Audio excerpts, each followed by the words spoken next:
నమస్తే welcome to 99 TV నేను అఖిల ఇక డీటెయిల్స్ చూస్తే మద్యం కుంభకోణం కేసులో నిందితురాలుగా ఉన్న ఎమ్మెల్సీ కవితకు సుప్రీంకోర్టు బెయిల్ మంజూరు చేసింది. ఆమె దాఖలు చేసిన బెయిల్ పిటిషన్పై జస్టిస్ బిఆర్ గవాయ్, జస్టిస్ విశ్వనాథన్తో కూడిన ద్విసభ్య ధర్మాసనం విచారణ చేపట్టింది. కవిత తరపున సీనియర్ న్యాయవాది ముకుల్ రోహత్గి, ఈడీ తరపున ఏఎస్జీ వాదనలు వినిపించారు. ఇరువైపుల వాదనలు విన్న ధర్మాసనం కవితకు బెయిల్ మంజూరు చేసింది. ఈడీ, సిబిఐ కేసుల్లో బెయిల్ ఇస్తున్నట్లు ధర్మాసనం పేర్కొంది. బెయిల్ మంజూరుకు సుప్రీంకోర్టు 3 ప్రధానమైన కారణాలు చెప్పింది. సిబిఐ తుది ఛార్జ్షీట్ దాఖలు చేసిందని, ఈడీ కూడా దర్యాప్తు పూర్తి చేసిందని పేర్కొంది. నిందితురాలు జైలులో ఉండాల్సిన అవసరం లేదంది. మహిళగా కూడా పరిగణించాల్సిన అవసరం ఉందని అభిప్రాయపడింది. అందుకే బెయిల్ మంజూరు చేస్తున్నట్లు ధర్మాసనం వెల్లడించింది.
సుప్రీంకోర్టు బెయిల్ మంజూరు చేసింది.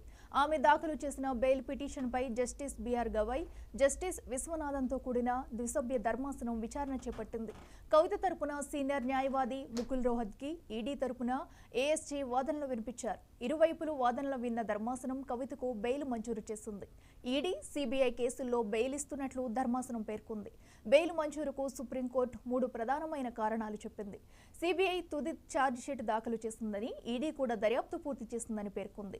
నిందితురాలు జైలులో ఉండాల్సిన అవసరం లేదని చెప్పింది. మహిళగా కూడా పరిగణించాల్సిన అవసరం ఉందని అభిప్రాయపడింది. అందుకే బెయిల్ మంజూరు చేస్తున్నట్లు ధర్మాసనం వెల్లడించింది.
సుప్రీంకోర్టు బెయిల్ మంజూరు చేసింది. ఆమె దాఖలు చేసిన బెయిల్ పిటిషన్పై జస్టిస్ బిఆర్ గవాయ్, జస్టిస్ విశ్వనాథన్తో కూడిన ద్విసభ్య ధర్మాసనం విచారణ చేపట్టింది.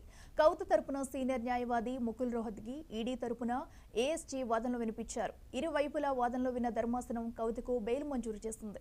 ఇదే అంశానికి సంబంధించి మరింత సమాచారం మా regional coordinator Raj Kumar live లో అందిస్తారు. రాజ్ కుమార్, చెప్పండి, ఎట్టకేలకు ఎమ్మెల్సీ కవితకైతే బెయిల్ మంజూరు చేసింది సుప్రీంకోర్టు. మరి ఎలాంటి షరతులను ఈ బెయిల్లో పొందుపరిచారు? చేసినటువంటి కవిత పలుమార్లు కూడా కోర్టుకు వెళ్ళడం జరిగింది బెయిల్ కోసం. ఎప్పుడు కూడా బెయిల్ నిరాకరిస్తూ వచ్చింది. కానీ కోర్టుకు సంబంధించినటువంటి సిబిఐ సంబంధించి ఈడీ ఛార్జ్షీట్ దాఖలు చేయడం జరిగింది.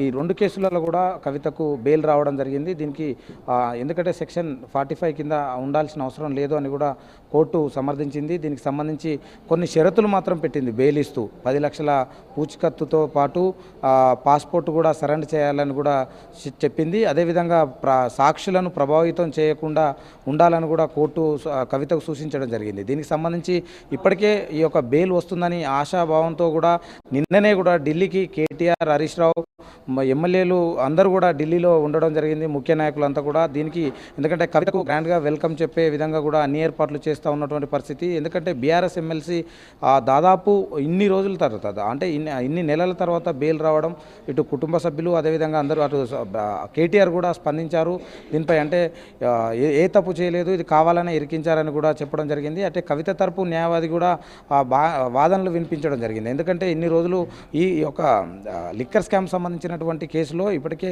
ఢిల్లీ ముఖ్యమంత్రి కేజ్రీవాల్తో పాటు అదేవిధంగా మనీష్ సిసోడియా ఇద్దరికి కూడా బెయిల్ లభించింది. కాబట్టి ఇప్పుడు జైల్లో ఉండాల్సిన అవసరం ఏం లేదు కవిత అని కూడా, తను ఏ తప్పు చేయలేదని కూడా కవిత తరపు న్యాయవాది బలంగా వాదనలు వినిపించడం జరిగింది. దీనికి సంబంధించినటువంటి ధర్మాసనం కూడా దీన్ని బెయిల్ ఇవ్వడం జరిగింది. దీనికి బెయిల్ ఒక్కసారిగా రావడంతో బీఆర్ఎస్ నేతలు కూడా సంబరాలు చేసుకుంటున్నటువంటి పరిస్థితి. దీనిపై ఇప్పటికే కేటీఆర్, హరీష్ రావు కూడా స్పందించారు. ఎప్పుడైనా అంటే తప్పు చేయలే కాబట్టి తప్పకుండా బెయిల్ వచ్చిందని కూడా వారు స్వాగతించారు. అదేవిధంగా దీన్ని చూడవచ్చు. మొత్తానికి మాత్రం ఈ కవిత ఈ యొక్క బెయిల్కి సంబంధించినటువంటి పేపర్స్ అన్నీ కూడా జైలు అధికారులకు సమర్పించిన తర్వాత కవిత బయటకు వచ్చే అవకాశం ఉంది. ఓకే రాజ్ కుమార్, అయితే మరి కవిత జైలు నుంచి బయటికి రావడానికి ఇంకా ఎంత సమయం పట్టే అవకాశం ఉండొచ్చు?